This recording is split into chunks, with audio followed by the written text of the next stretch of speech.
I was discussing an alternative myth to the ceramic and fully automatic models of the universe. I'll call the dramatic myth. The idea that life as we experience it's a big act, and that behind this big act is the player. And the player, or the self as it's called in Hindu philosophy, the Atman, is you. Only you are playing hide and seek, since that is the essential game that's going on. It's the game of games, the basis of all games, hide and seek. And so since you're playing hide and seek, you are deliberately, although you can't admit this, or won't admit it, you are deliberately forgetting who you really are, or what you really are, and the knowledge that your essential self is the foundation of the universe, the ground of being, as Tillich calls it, is something you have as what the Germans call a Hintergedanke. A Hintergedanke is a thought way, way, way in the back of your mind, way back here somewhere. Something that you know deep down, but can't admit. So, in a way then, in order to bring this to the front, in order to know that that is the case, you have to be kitted out of your game. You see, the problem is this. We identify in our experience a differentiation between what we do and what happens to us. We have a certain number of actions that we define as voluntary, and we feel in control of those. And then over against that, there is all those things that are involuntary. But the dividing line between these two is very arbitrary.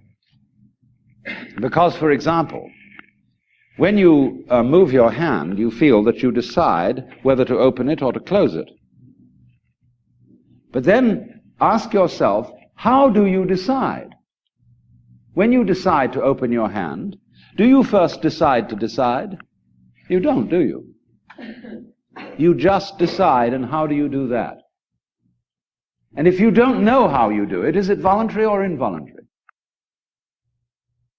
Let's consider breathing. You can feel that you breathe deliberately. You can control your breath. But when you don't think about it, it goes on. Is it voluntary or involuntary? And so we come to have a very arbitrary definition of self. That much of my activity which I feel I do. And that then doesn't include breathing most of the time. It doesn't include the heartbeats. It doesn't include the activity of the glands. It doesn't include digestion. It doesn't include how you shape your bones, circulate your blood. Do you or do you not do these things?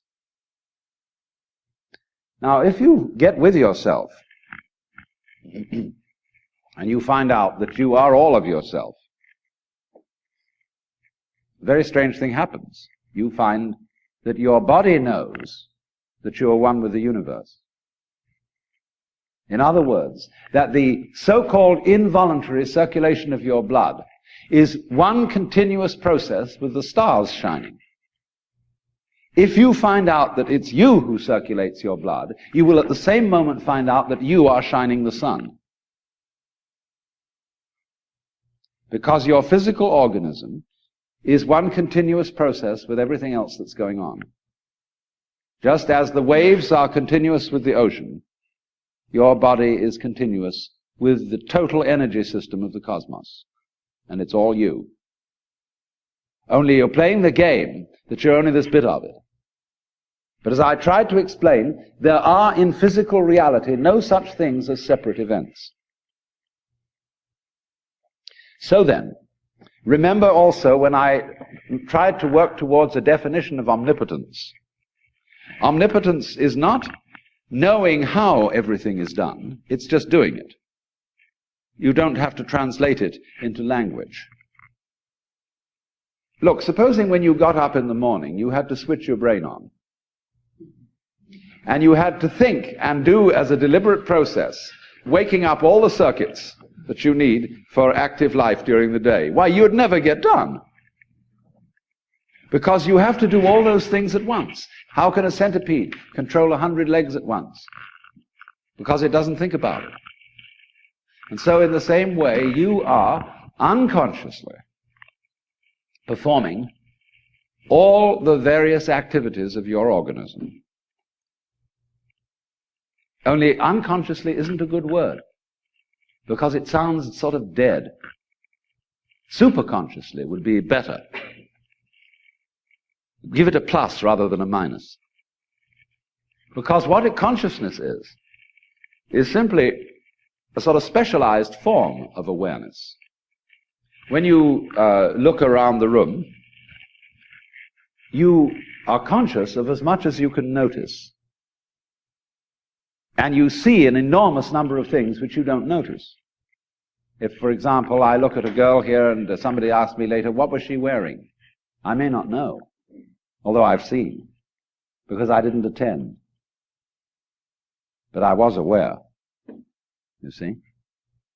And perhaps if I could, under hypnosis, be asked this question, where I would get my conscious attention out of the way through being in the hypnotic state, I could recall what dress she was wearing. So then, just in the same way as you don't focus your attention on how you make your thyroid gland function, so in the same way you don't have any attention focused on how you shine the sun. So then, let me connect this with the problem of birth and death, which puzzles people enormously, of course. Because in order to understand what the self is, you have to remember that it doesn't need to remember anything. Just like you don't need to know how you work your thyroid gland. So then, when you die, you're not going to have to put up with everlasting non-existence, because that's not an experience. A lot of people are afraid that when they die, they're going to be locked up in a dark room forever. And sort of undergo that.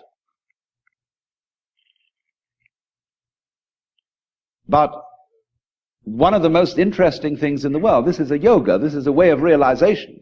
Try and imagine what it will be like to go to sleep and never wake up. Think about that. Children think about it. It's one of the great wonders of life. What will it be like to go to sleep and never wake up? And if you think long enough about that, something will happen to you.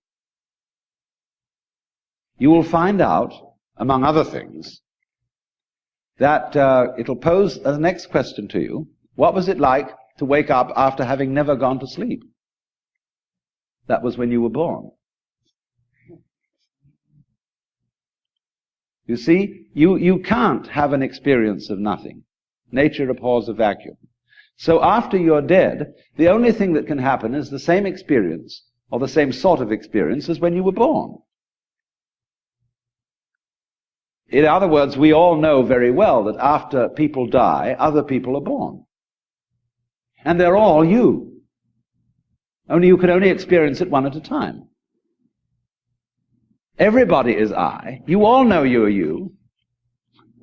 And wheresoever beings exist throughout all galaxies, it doesn't make any difference. You are all of them. And when they come into being, that's you coming into being. You know that very well. Only you don't have to remember the past. In the same way, you don't have to think about how you work your thyroid gland, or whatever else it is in your organism. You don't have to know how to shine the sun. You just do it. Like you breathe. Doesn't it really astonish you that you are this fantastically complex thing? And that you're doing all of this and you never had any education in how to do it? You never learned, but you're this miracle? Well, the point is that from a strictly physical, scientific standpoint, this organism is a continuous energy with everything else that's going on. And if I am my foot, I am the sun. Only we've got this little partial view, we've got the idea that no, I'm just something in this body. The ego. That's a joke. The ego is nothing other than the focus of conscious attention. It's like a radar on a ship. The radar on a ship is a troubleshooter. Is there anything in the way? And conscious attention is a designed function of the brain to scan the environment, like a radar does, and note for any trouble-making changes. But if you identify yourself with your troubleshooter, then naturally you define yourself as being in a perpetual state of anxiety. And the moment we cease to identify with the ego and become aware that we are the whole organism, you realize that as the first thing how harmonious it all is. Because your organism is a miracle of harmony. All this thing functioning together. Even those corpuscles and creatures that are fighting each other in the bloodstream and eating each other up. If they weren't doing that, you wouldn't be healthy. So what is discord at one level of your being is harmony at a higher level. And you begin to realize that, and you begin to be aware too that the discords of your life and the discords of people's life, which are a fight at one level, at a higher level of the universe, are healthy and harmonious. And you suddenly realize that everything that you are and do is at that level as magnificent and as free of any blemish as the patterns in waves, the markings in marble, the way a cat moves, and that this world is really okay and can't be anything else, because otherwise it couldn't exist.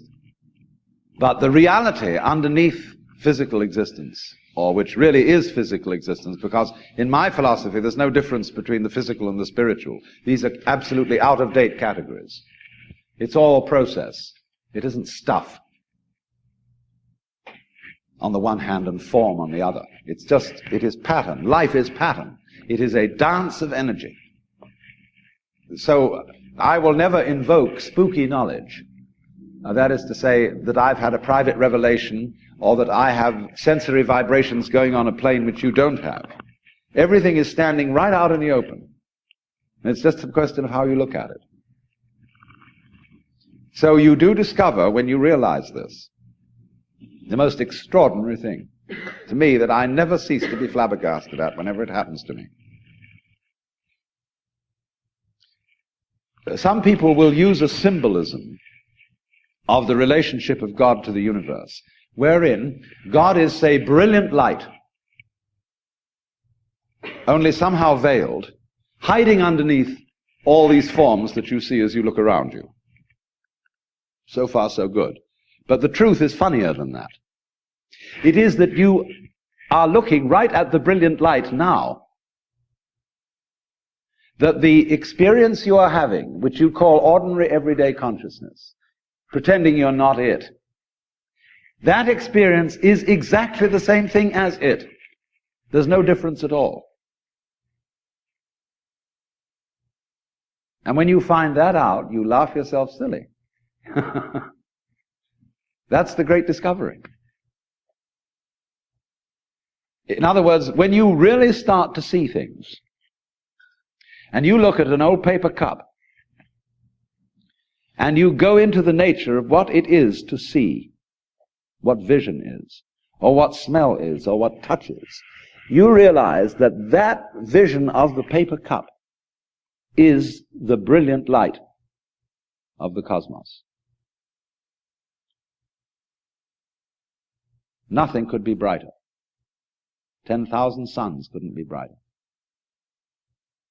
Only they are hidden in the sense that all the points of the infinite light are so tiny when you see them in the cup. They don't blow your eyes out. But it is actually, see, the source of all light is in the eye. If there were no eyes in this world, the sun would not be light. You evoke light out of the universe. In the same way, you, by virtue of having a soft skin, evoke hardness out of wood. Wood is only hard in relation to a soft skin. It's your eardrum that evokes noise out of the air. You, by being this organism, call into being the whole universe of light and color and hardness and heaviness and everything, you see? But in the mythology that we've sold ourselves on during the end of the 19th century, when people discovered how big the universe was, and that we live on a little planet in a solar system on the edge of a galaxy, which is a minor galaxy, everybody thought, we're really unimportant after all. God isn't there and doesn't love us, and nature doesn't give a damn. And we put ourselves down, you see. But actually, it's this little funny microbe, tiny thing, crawling on this little planet, that's way out somewhere, who has the ingenuity, by nature of this magnificent organic structure, to evoke the whole universe out of what would otherwise be mere quanta. There's jazz going on. But you see, this little ingenious organism is not merely some stranger in this. This little organism on this little planet is what the whole show is growing there, and so realizing its own presence.